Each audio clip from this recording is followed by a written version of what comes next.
Hi everyone, this is Fawn Harris, and this is my ethical dilemma case presentation. So before I got too far, I wanted to just talk briefly about the agency and the program that is specific where we are experiencing this ethical dilemma. So Youth and Family Link is the nonprofit agency where I am completing my practicum. And the mission of Youth and Family Link is to promote positive change in a child and family's life by engaging and linking them to resources that will result in success in school, having positive friends, a healthy home life, and being involved in positive activities. So one of the programs that we have that goes well with that mission is a parent support group. And the parent support group is very specific for parents with kids struggling with very big behaviors.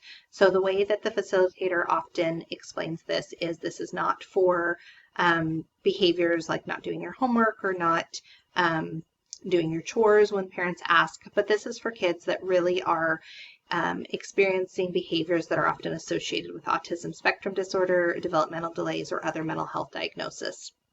The ongoing group is facilitated by an MSW and is the only local support group of its kind. And the group is a safe place for parents and guardians to discuss the challenges that they're facing in the home as well as in the community. So an overview of this ethical dilemma and the client is that the agency serves a very rural area in Southwest Washington. That's important because the ethical dilemma comes about because of the rural county that we're in. One of the beliefs held is that local agencies must partner together to maximize resources for the community. So in this case, a disadvantage of that is that there's very little anonymity.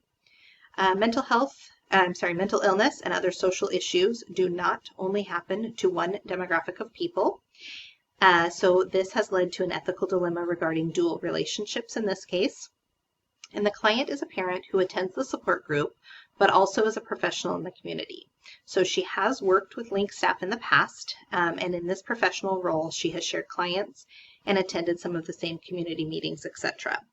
So in this case, the ethical dilemma that I will be discussing is, like I said, having to do with dual relationships. This creates an ethical dilemma in knowing where the boundaries are with this individual. The National Association of Social Workers Code of Ethics addresses conflicts of interest in Section 1.06, but there is gray area in the term of pre-existing relationships. So the reason that this particular issue needs guidance is because the client, who in this case we're going to call Julia, has both a professional and personal relationship with the social worker, who we're going to call Jamie.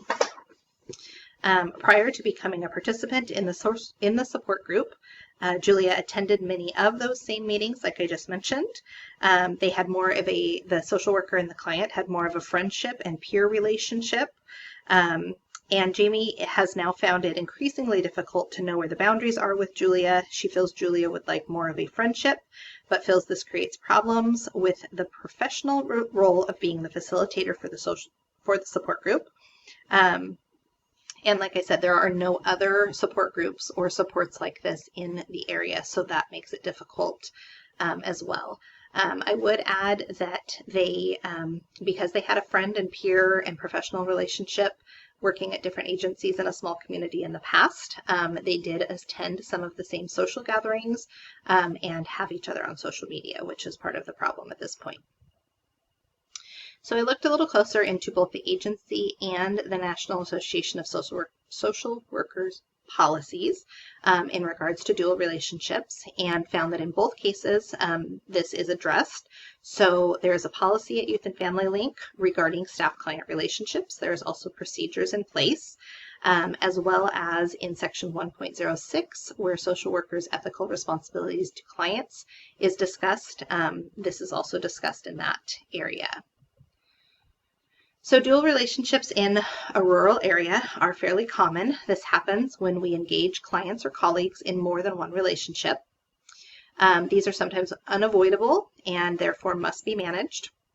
There are power struggles that may exist, and distinguishing relationships is therefore important. However, balance is needed to avoid alienating the client, which could lead to her withdrawal from the group. So here you can see on the ECO map, she has a strong relationship with Youth and Family Link. She has a strong relationship with her child's doctor. She has a very reciprocal relationship with the child's counselor, but she has some weak and hard relationships with family, with friends, with work, and with the child's school.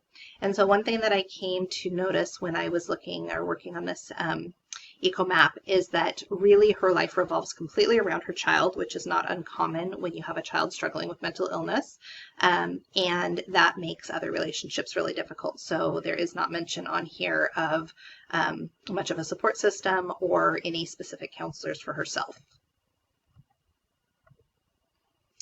So cultural considerations that I wanted to discuss in this case. We live in an individualistic culture in our society, and independence and being self-reliant are things that definitely are high. Emotion is seen as a weakness in many cases. Geographical concerns also should be considered here because the client lives and works in a rural area.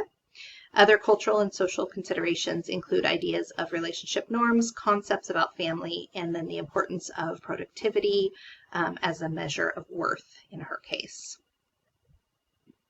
So there was a couple of theories that I wanted to talk about as I was going over this case. Systems theory states that the whole is greater than the sum of its parts. So in this situation, I feel like it's impossible to look at the relationship and the needs of the client without taking that into consideration.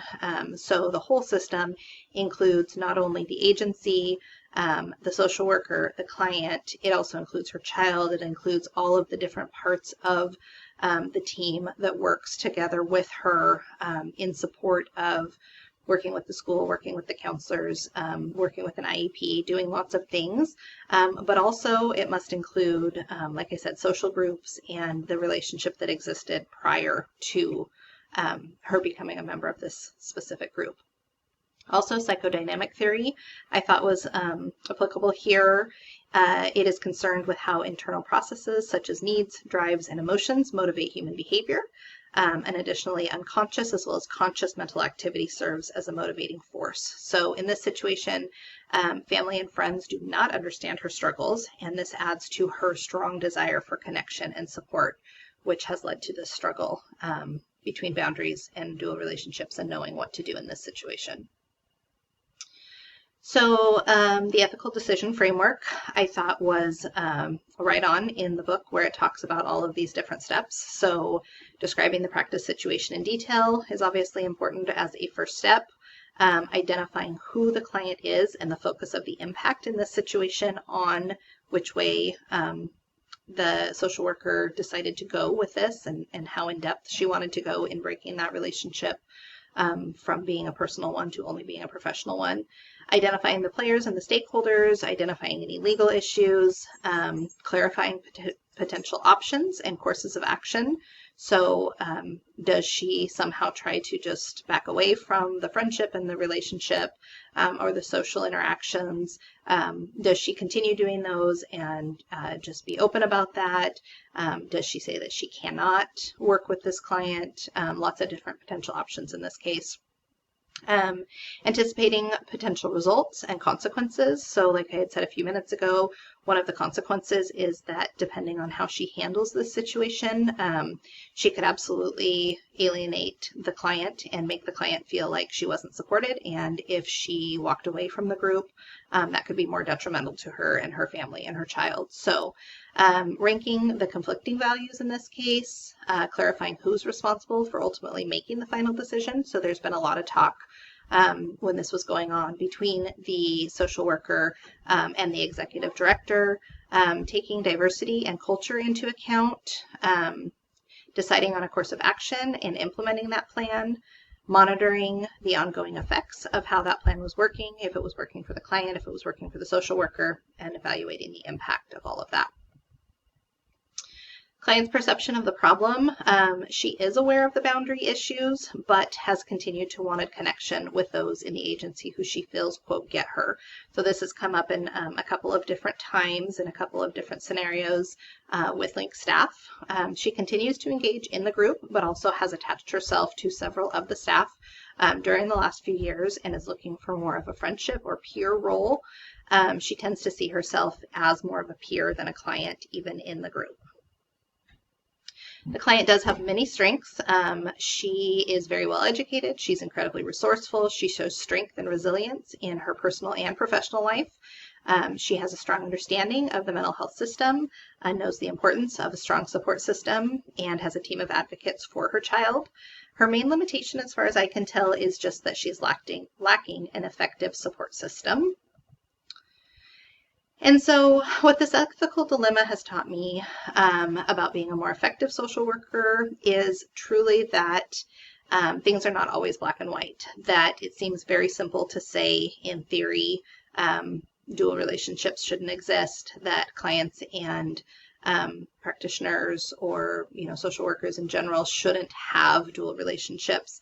And in some cases it is very black and white, and it's easy to just use the rules and say, I'm sorry, but I can't do that because it goes against the code of ethics. But in this situation or similar situations, I think it's an important thing to remember that there needs to be a case-by-case basis, that being an effective social worker in this case includes a balance between having boundaries and making sure that the client also does not feel neglected or pushed away. That if she starts to feel judgment or she feels alienated, and this could go either way. If she feels like she wants to have more of a relationship and a friendship with these people that she had a relationship with before, and by stopping that relationship, she no longer comes to the support group, that could be hard.